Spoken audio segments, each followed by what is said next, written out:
Bonjour et bienvenue dans ce nouveau numéro du Temps d'une bande-annonce, un numéro consacré à 1917 réalisé par Sam Mendes avec George McKay et Dean Charles Chapman.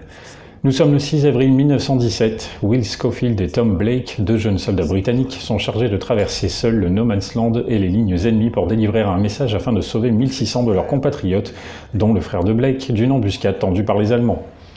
En 2015 sortait Spectre, toute première critique dans le temps d'une bande-annonce, un film déjà réalisé par Sam Mendes et qui s'était montré décevant. Pourtant, avec des œuvres comme American Beauty ou Skyfall à son actif, on reste en droit d'attendre sa nouvelle réalisation avec impatience et le moins que l'on puisse dire, c'est qu'il n'y a pas de quoi être déçu. La chose que l'on retient en premier lieu est d'ordre visuel bien entendu. Le film est réalisé comme un seul plan séquence magistral, ou plus exactement une succession de quelques longs plans séquences. C'est un peu comme si on assistait à une série dont les épisodes détailleraient chacun leur tour un chapitre de la mission. Le film dresse ainsi une multitude de tableaux qui dépeint différents aspects de la Première Guerre mondiale.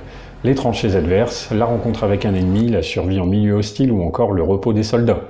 Filmé à hauteur d'épaule, 1917 se montre rythmé et immersif. La fluidité liée à cet audacieux choix de réalisation fait perdre la notion du temps chez le spectateur et illustre le stress des soldats dont la mission doit être exécutée rapidement. La variété des situations et la présence du frère d'un des deux héros parmi les soldats voués à une mort certaine rendent la tension palpable très vite et soutiennent une dramatisation efficace. Contrairement aux habitudes, nous avons là un film de guerre où l'enjeu n'est pas de remporter une bataille, mais d'éviter d'en faire une perdue d'avance. L'écriture a d'ailleurs su rendre les deux personnages principaux attachants grâce au bavardage de l'un et aux inquiétudes de l'autre, une complémentarité nécessaire au bon déroulement du scénario. Un scénario d'ailleurs qui se veut ainsi plus humain bien que le conflit soit mondial. Quelques légers défauts pourront vous empêcher de pleinement apprécier 1917. En version française, le dialogue entre le soldat Schofield et la jeune femme avec son bébé est un peu bizarre, puisque les deux personnages ne sont pas censés parler la même langue.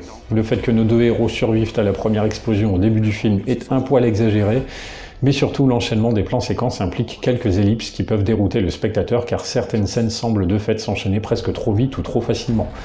On peut notamment ressentir cela après l'affrontement avec le pilote allemand qui s'est crashé.